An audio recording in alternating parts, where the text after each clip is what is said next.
So guys, ito na yung part 2 ng ating video dahil nag-full memory nga yung kabila kong phone. Kaya ito guys, di ba sobrang linis na at sabi ni husband, pansamantagal guys ba? Since wala pa tayong budget pang paayos dito sa ating store para maayos siya tanggalin or bumili ng bagong lamesang matibay. Pansamantagal, feeling ko naman ay okay naman to. Ayan. Ito yung mga sa pisonet namin, di ba nagamit? Ba't ganun? So makakaroon talaga yung plywood na yun or no? So, bahala na si husband. Abangan nyo yung next upload ko, guys. At eto, ita-transfer. So, guys, eto na. At bubuhatin na namin yung printer. Hindi, awakan ko na lang si Ito.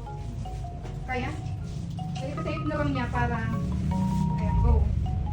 Aba, ang galing ha. Very, Ayan, guys. Nilipat na ni husband yung aming printer.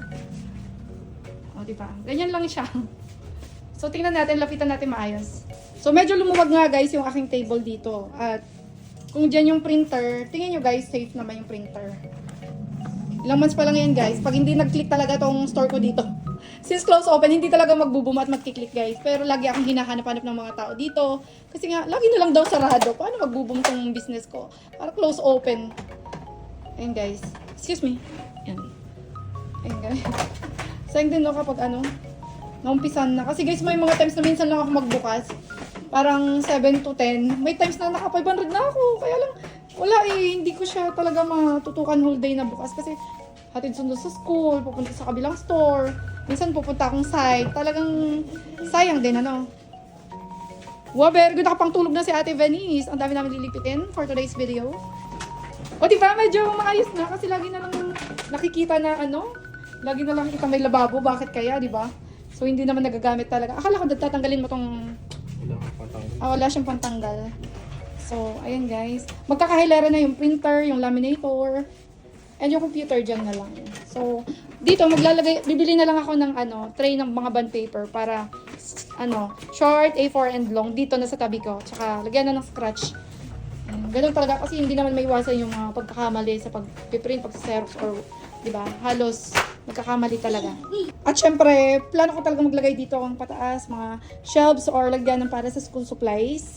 Kaya lang guys, hindi ko pa nga matamo dahil paalis-alis ako. Kaya abangan natin sa mga susunod na upload ko. Yun lang muna for today's update kasi maglilinis, magwawalis at magpapahinga na kami. Tomorrow na lang ang update. So guys, ito yung ating test ng printing. Ayan, super ganda Perfect! Kasi guys, bagong-bago pa talaga to. Hindi ko lang natututukan yung aking small business dito talaga sa area na to. Ganda talaga guys. Ayan. Dito talaga, ito yung store ko. Kanya-kanya kaming store. Kanya-kanya diskarte guys. Ang ganda. Mga lang to. May or June yata. Ito. So, August na ngayon. Di pa to nagtatagal. Ganda ng printer na ganito. Ko to guys kung sa... Ayan guys, kinunak ni husband ang wireless. Nag-try siya ng print.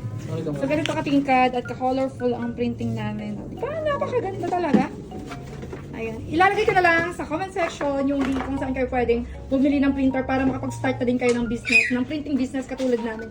Lalakasan nyo lang din ang loob ha. Talagang, alam natin, matagal ang ROI, pero at least daily may income. Huwag yung nilalang ang pabarya-barya dahil pag naipon yan, at the end of the month, talagang survivor kayo. May pang-rentals, may pang-bayad ng utilities like Meralco. Basta lahing tulong yung mga ganito, promise guys. Kaya nilakasan loob namin. Kaya hindi kami nagpapa-apekto sa mga sabihin basta ganyan. Tagal mag-ROI, barya-barya lang yan.